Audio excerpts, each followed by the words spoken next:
Dis die Raakvat Rugby podcast.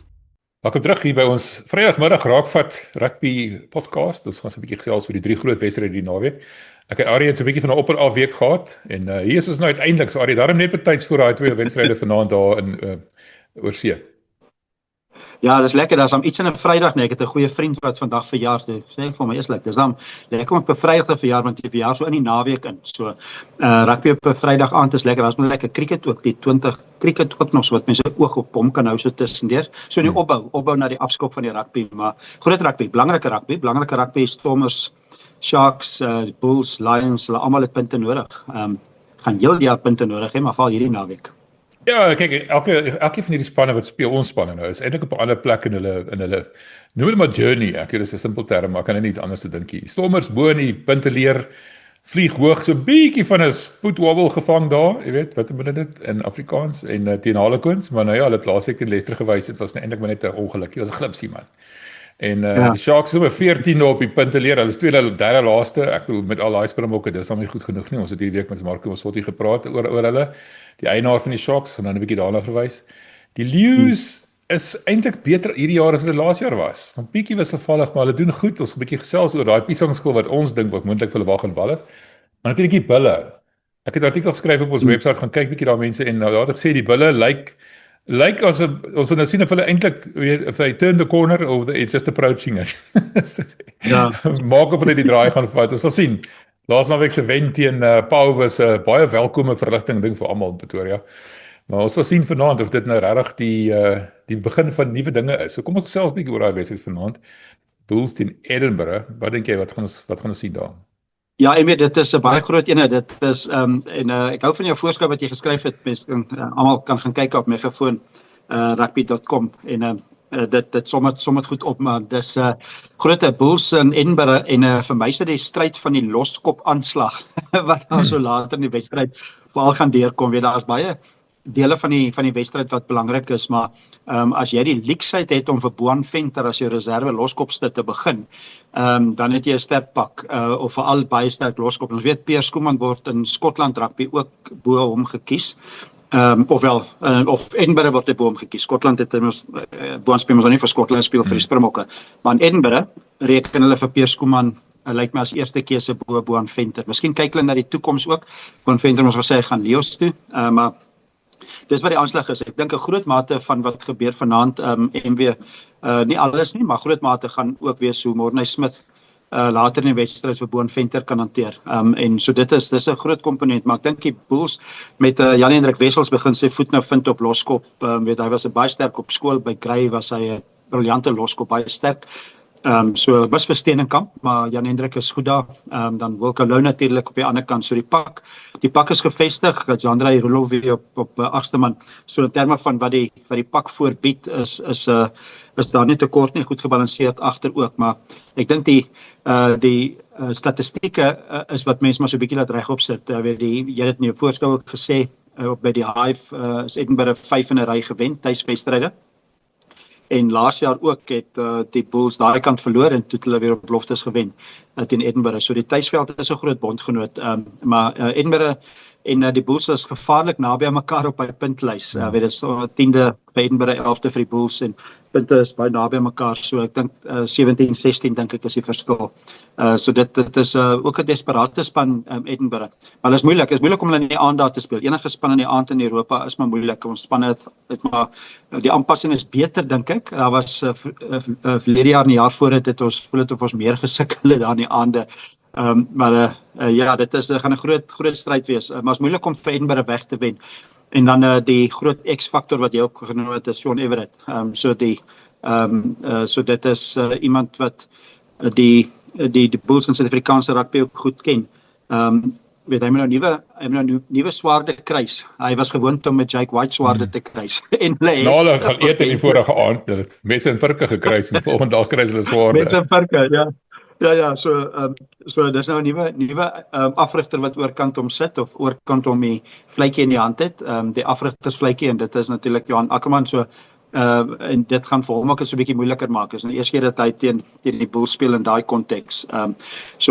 Ja, ek dink dit is belangrik vir die Bulls om na daai briljante wen. Ek dink sielkundig in die kleedkamer laastens ek dink daai kan jy nie koop of in 'n pakkie kry of na jou gestuur word nie. Daai motivering of daai goeie positiewe denke, goeie positiewe ervaring van om met 2 punte weg te wen, gaan jy deurtrek. Jy kon dit sien op die reservebank, jy kon dit sien op die veld en van die foto's wat ek na die tyd gesien het, daar is niks beter as om so te wen nie. So nou sit dit nou die toets en ek dink mense moet dit kan probeer deurtrek. Nog steeds konteks behou, nog steeds dis nou nie aardskuddend die einde van die wêreld as dit nou vanaand met 'n punt of 3 skeefloop nie.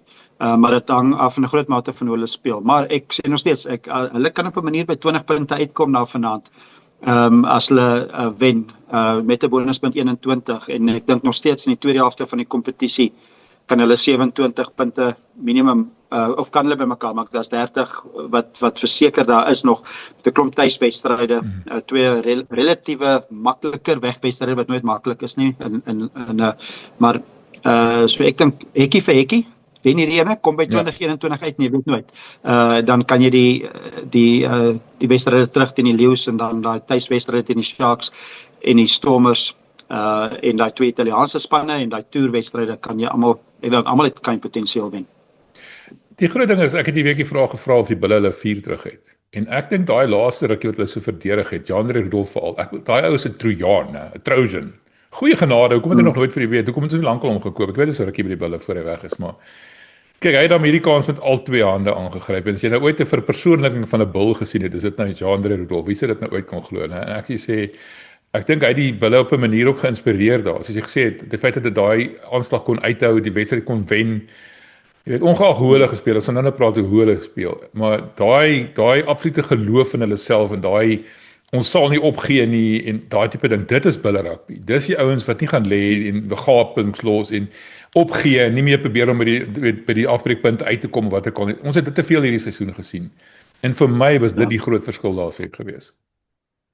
Ja, ek stem saam. Dit is en dit kom diep uit die kleedkamer uit, dit kom uit die siege uit, dit is waarvoor jou span staan en ons het al baie gesien daai trots om jou doelin te verdedig. Ek stem saam, dit was 'n indrukwekkende laaste deel en dan sien jy 'n span trek saam en veg mekaar, maar dit was nie net in die laaste 15 minute nie, dit was reg deur die wedstryd het hulle was hulle baie fisies en het heeltyd op die afbreekpunt en ekstra dinge gedoen. Jean-André Rudolph stem ek saam en hy is nog altyd 'n goeie speler gewees, van Baas die beker het al oorgevang oor waar hy gespeel het, wat vir my 'n ander ding as ek dit is vroeër genoem vir die wat dit dalk gemis het, maar by die nuuskonferensie nadat die Bulls en die Stormers gespeel het in die Kaap, was dit die enkelspeler wat John Dobson met sy eie inisiatief van praat oor die wedstryd, het hy eweslik net sy naam genoem en gesê wat 'n goeie speler is hy nie, wat 'n invloed het hy nie gehad nie, sonder dat iemand vir hom gevra het. Baie keer praat die afrigters oor spelers, maar dan vra jy hom, wat dink jy van die losvoorspelers of wat dink jy van Jean-André Rudolph? Nee, hy het sê hierdie ou was 'n groot faktor gewees vanaand. So ek dink dis die grootste veertjie dalk in sy moet op hierdie stadium is dat daai afrigters oor hom begin praat en ons is geseën in Suid-Afrika met 'n klomp baie goeie losvoorspelers. So dis moeilik om in daai groter groep in die Kaap praat hulle van Paul de Villiers miskien, maar hy's weer 'n ander speler, bietjie kleiner as meer 'n Fetcher of meer 'n ander tipe speler.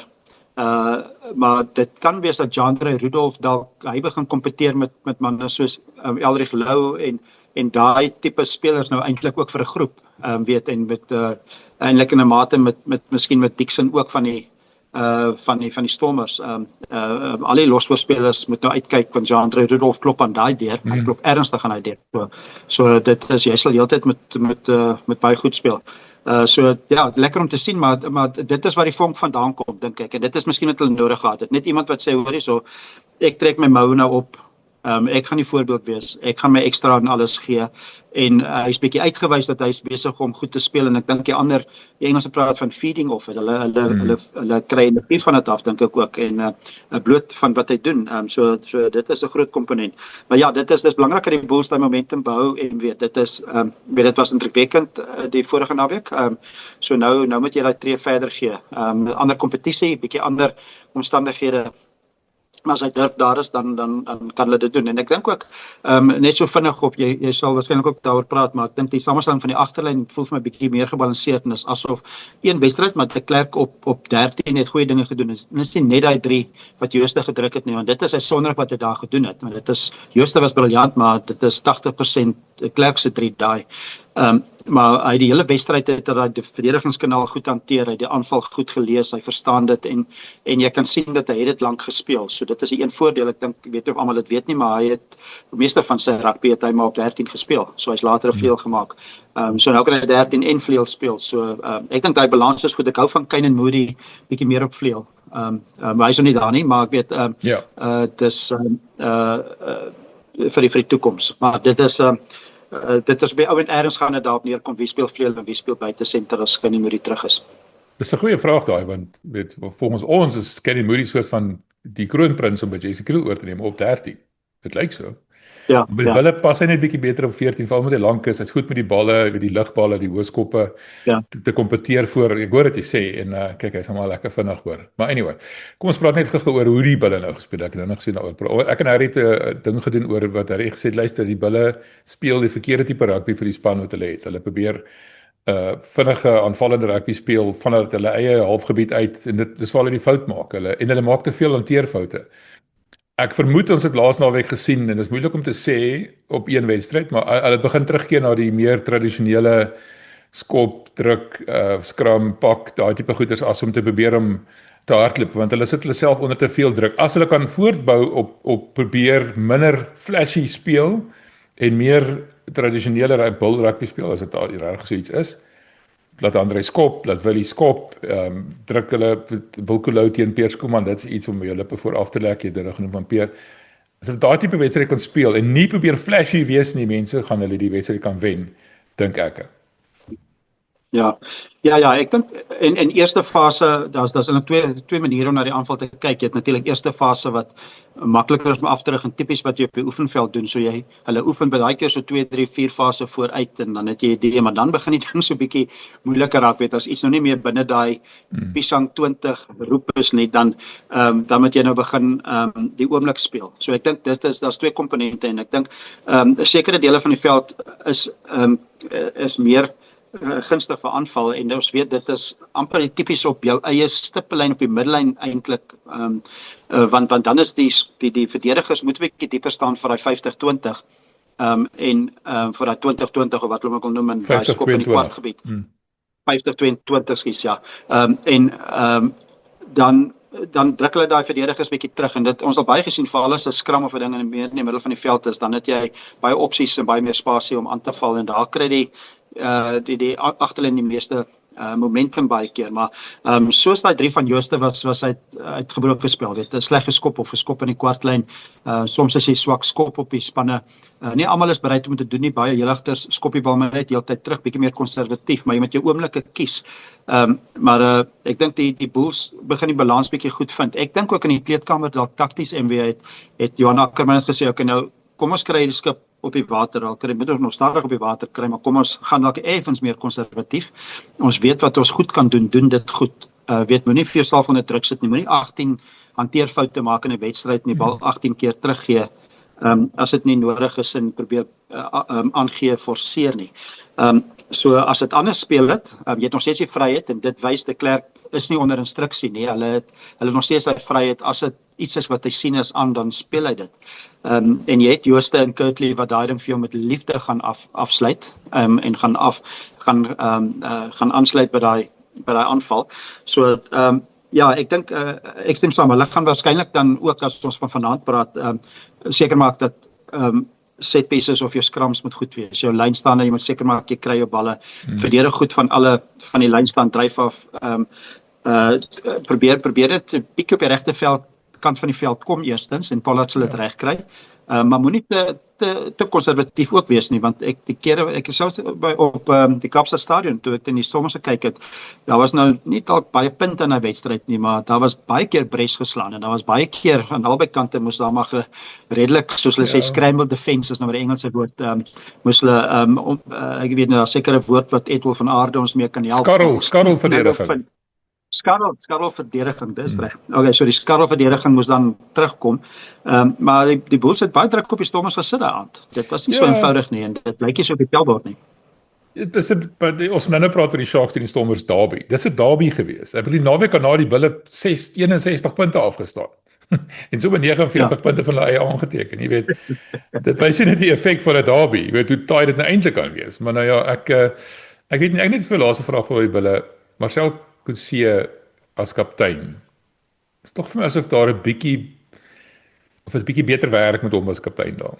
Ja, een van die mooi oomblikke met daai eindvletjie was hoe Marcel Coetzee en Roan Nortje die wen geselebrate het ook. Ek dink ek het 'n foto daarvan ook gesien en ek dink die gesindheid is waarom ek dit nou noem is want dit kan 'n klip in die skoen raak as die kapteinskap 'n bietjie van 'n uitdaging raak en die enige dink hy moet wees en andersom, maar ja, dit is van 'n afstand af lyk dit so. Ek dink ook so en ek kyk net nou spanne ook van vorige spanne, weet dit 'n paar jaar terug het Marcel Coetzee nog vir die Sharks uitgedraf teen die Stormers vir 'n paar jaar terug, maar hy is deur winter, hy verstaan hierdie groot oomblikke, goeie speler, goeie leier. Ek dink albei is goeie leiers. Ek hou baie van Roan Nortje en wat ek dink hy het baie gegroei. 'n moeilike jaar gehad, 'n jaar wat die Bulls teen die Glasgow Warriors verloor het. Was daar kritiek op hom dat hy bietjie te stil was, nie lekker sterk oorgekom het en so voort. Ek dink hy het baie sterker op met die boktrein, die bokwedstryde het hom baie geleer. Maar Marcel Coetzee is duidelik 'n goeie leier en ek dink dit is nie net te doen op motivering, dit is takties ook te doen. Want dit is tog maar die kaptein wat op die ouend hier en daar 'n besluit moet neem, weet ek seker Pollard en die ouens praat saam. Maar wanneer skop jy uit, wanneer gaan jy palle toe, wat speel jy die stem agter die palle, as jy nou daar moet eindig hier en daar, as daar punte teen jou aangeteken is, wie is daai stem agter die palle, en wat sê daai stem, so, ek dink Marcel Coetzee doen goed daar. Ja, ek stem saam met jou. Kom ons praat net vinnig oor Edinburgh. Hulle het ook hulle grof geskit teruggebring, né? Soos ek sê, Johan van der Merwe is terug en 'n klomp van hulle ander internasionale spelers is terug. Hier is 'n proper se span. As die bulle nie gaan uithaal en wys nie, veral met daai bietjie binnekennis wat Piers Skuman, Boan Venter en natuurlik Shaun Everett die afrigter kan bring daar. Ek vermoed gaan 'n baie taai wedstryd wees. Wat is jou voorspelling hier, wat dink jy? Ja, ek dink dat Edinburgh tuis sou ek sê alles in ag geneem is effens gunsteling en dit is twee spanne wat naby mekaar is en dis nie 'n slegte span nie. So Skotland se rugby is ook nie sleg nie. En dis altyd 'n aanduiding. So jy moet kyk na die Warriors, die Glasgow Warriors en Edinburgh. Jaar vir jaar is hulle kompeterend goed afgerig, goeie span, goeie spelers, klomp ouens wat vir Skotland speel. En ek dink die groot faktor is veral by die voorspelers. Dis nie 'n span wat jy boelie voor nie. Dit is 'n span wat in die scrums en in die lynstaan en lynstaan dryf en lynstaan verdediging en al daai komponente bring hulle kant. So ons het vroeër nog gepraat van die twee loskoppe, maar dit is 'n verskriklike groot komponent van hulle sukses, weet. Soos Piers Skuman gaan lekker Afrikaans praat daar met almal, want hy ken Loftus Versveld, hy ken die hartklop van die bulle. Dis moet vir hom vreemd wees om teen die bulle te speel elke keer. Want hy is waarskynlik nog diep in sy hart eerder 'n bulle as 'n Edinburgh as jy hom gaan vra. Maar hy speel nou maar in daai oranje, so dit is nou hy daai. Maar hy skram goed, hy's fisies, hy vat die bal op moeilik. Ek is meer bekommerd met Boan Venter wat later opkom en dat die Bulls net versigtig wees om nie die tweede helfte 2 of 3 strafskoppe af te staan wat belangrik is en die vloei verander nie, want en ek dink Morne Smith kan dit hanteer, maar dis 'n kollektiewe poging. Maar dis een komponent wat ek dink Edinburgh dalk sal uitkyk. Vir die ander, Darcy Ray en Paul Hill van die ander stitte is goeie stitte, so hulle het nie 'n slegte pak nie. Duan van der Merwe het jy ook genoem en dan ek dink die Shaun Everett faktor, maar as jy my vra gunsteling sou ek sê effens vir Edinburgh, bloot vir die tuisspan, maar dis 'n lekker ene vir die Bulls om te gaan wen en kom in dat hulle selfvertroue het na daai vorige naweek. En dit het met die Stormers ook gebeur. Ek wil nie die Stormers praat terwyl ons met die Bulls praat nie, maar die konteks is die Stormers het een wegwedstryd gewen, toe wen hulle 2-1 net en so en ewe skielik as jy Europa is, dan kom jy agter, maar jy kan dit doen. Weet daar's motivering wat daaraan kom en dit is, ek dink dit gaan die Bulls ook doen of nader trek. Is daai wen van die afgelope naweek. Daai is goud werd. Maar dis 'n groot ene. So in die nag en die donkerte daar's dan spreiligte, maar so in die aand moet hulle op 'n manier net oorleef. Maar dalk is dit 'n perfekte game vir Pollard om te sê, maar dit is 'n bietjie van 'n armwrestle, dis 'n bietjie van 'n armdrukkie voor, dis 'n bietjie minder punte, dis goeie verdediging, takties, perfekte wedstryd vir Pollard om te domineer en daai wedstryd vir hulle te wen. Engeland semifinaal Wêreldbeker, onthou jy, selfe omstandighede. Ja. Heerlik, hulle wil dit vergeet. Ons onthou dit. Ja, ons onthou dit baie lekker. Alright, kom ons praat oor die tweede wedstryd. Die Lions teen die Ospreys daar in Wallis.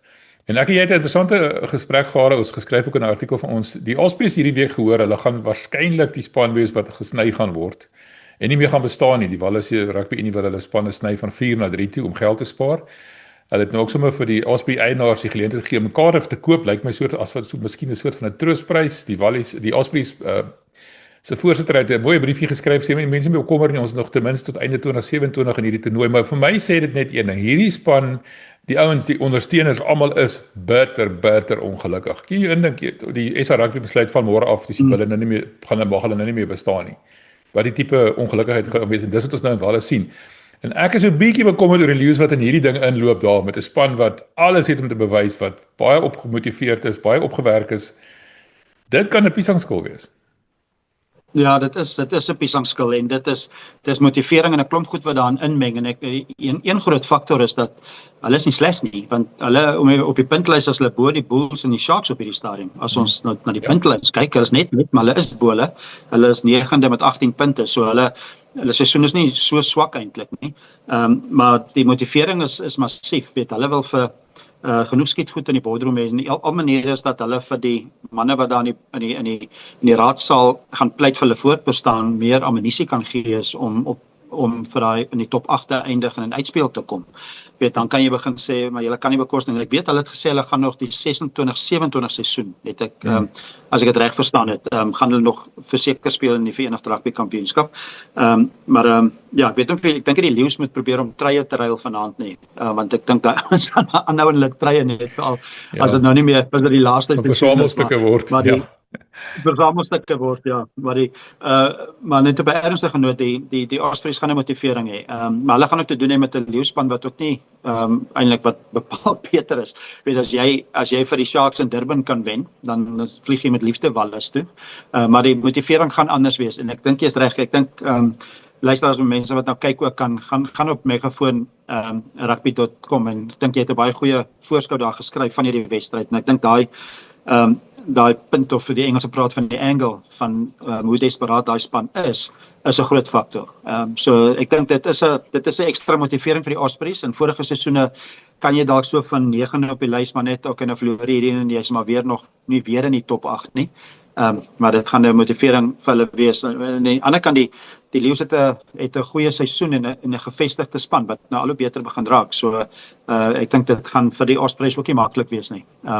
Weet dit hulle gaan 'n fisiese leeuspan kry wat met goeie agterspelers en dit gaan vir hulle ook nie maklik wees. Hulle gaan so gemotiveerd as moontlik wees. Maar ek dink nog steeds die Lions is 'n beter span. Ons praat van die puntleer, die Lions is 7 op die puntleer. So hulle het eintlik nog 'n beter seisoen as die Ospreys op hierdie stadium. En wat 'n kans vir die Lions om te sê maar okay, wen hierdie wedstryd, dan speel ons tuis teen die Bulls wat moeilik gaan wees. Maar twee wedstryde wat 'n seisoen in groot mate kan bepaal, weet ons kan met 'n wen teen die Ospreys en 'n wen in Johannesburg gaan ons in 'n groot mate 'n groot tree gee om in die top 8 in kontensie te bly. So dit is baie motiverend. Dis 'n baie goeie punt wat jy daar maak hoor. Ek sê vir my gaan 'n sleutelspeler wees Chris Smith. En ek gaan nou vir jou iets sê wat ek het 'n voeltjie oorvlei die bulle wou hom teruggehad het en hy het gesê nee, dankie, ek gaan eerder vir die Lions speel. Ja. Het jy dit gehoor? So dit sê baie oor as jy my vra. Maar in elk geval, ek dink hy gaan 'n sleutelspeler wees. Hy saam met Morley van der Berg, Frankie Horn wat die kaptein is en natuurlik Asenati daar in die voorry.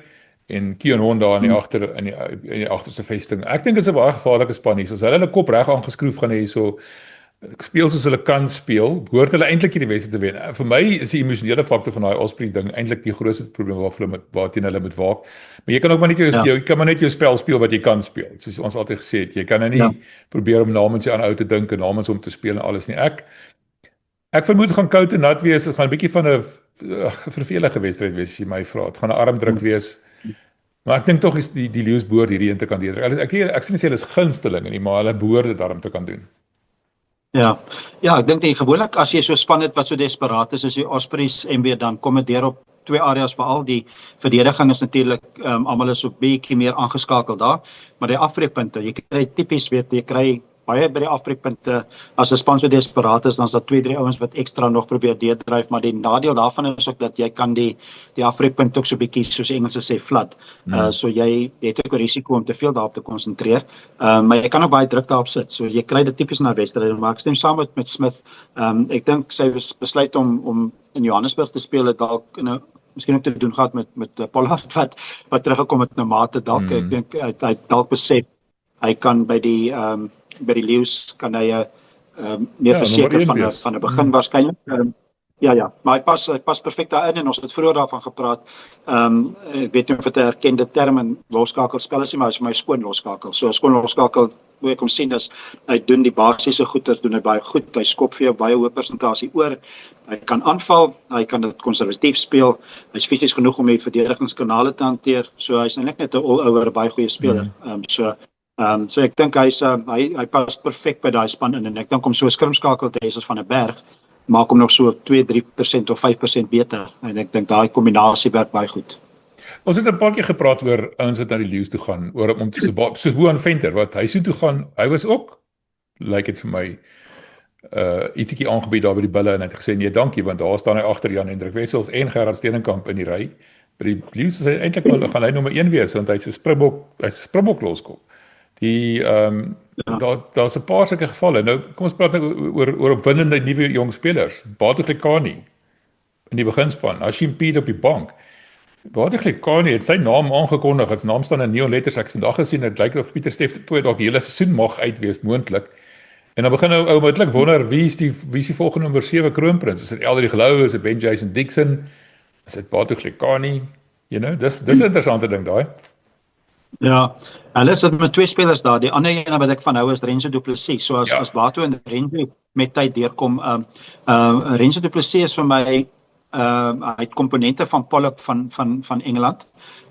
En as jy na sy hoogtepunte kyk van Feyenoord, Kruivenbeek teen Griquas tot reg deur vir die Lions, doen hy ook die goeders. Hy doen nou nie miskien alles nou presies soos Pollock doen nie. Pollock is 'n goeie speler.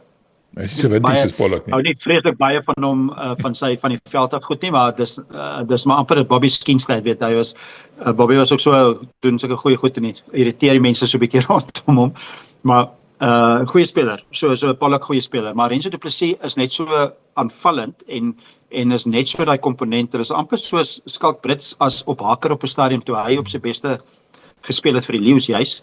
Was hy so amper soos nog 'n buite senter daar rondgehardloop en as hulle hom in spasie gesit het. So Renzo Du Plessis vir my het dit ook. Hy's net so beweeglik, het hy goeie aanvoeling, en dan Bato is 'n talent in hoofletters, en hy is jonk. Weet hy het laas jaar nog vir onder 20 gespeel.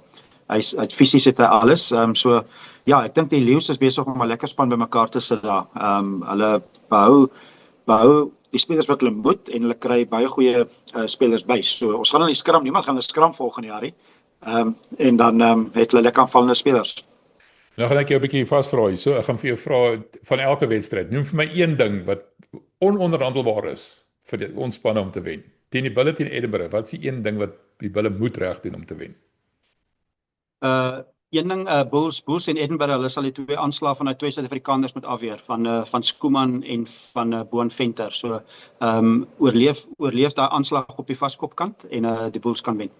Right, en die Lions, die Ospreys, daai emosionele wedstryd wat ons nou van gepraat het. Ja, afbreekpunte. As 'n span desperaat is soos die Ospreys, gaan hulle alles en nog 'n bietjie gee op die afbreekpunte. Hulle gaan ekstra effort, as die Engelse woord, daar insit, en hulle gaan hard wees op die verdediging, oorleef die eerste 30 minute. Probeer by rustyd verbykom en nie te veel uitdagings nie, en dan kan hulle die bal bietjie meer die werk laat doen, maar hulle moet daai passie van Edinburgh, van die Ospreys, hulle vir so 30 minute moet kan vasvat. Okay, Arie, genoeg oor die Bulle en die Lions. Volgende gaan ons gesels oor die Stormers teen die Sharks, die plaaslike derby, maar ons gaan dit in 'n ander podcast doen, anders raak hierdie een te lank en niemand kyk dit, so ek gaan dit Saterdagoggend plaas. Dankie met my saamgesels het. Nou gaan ons 'n bietjie gesels oor die Stormers. Kyk uit vir daai video.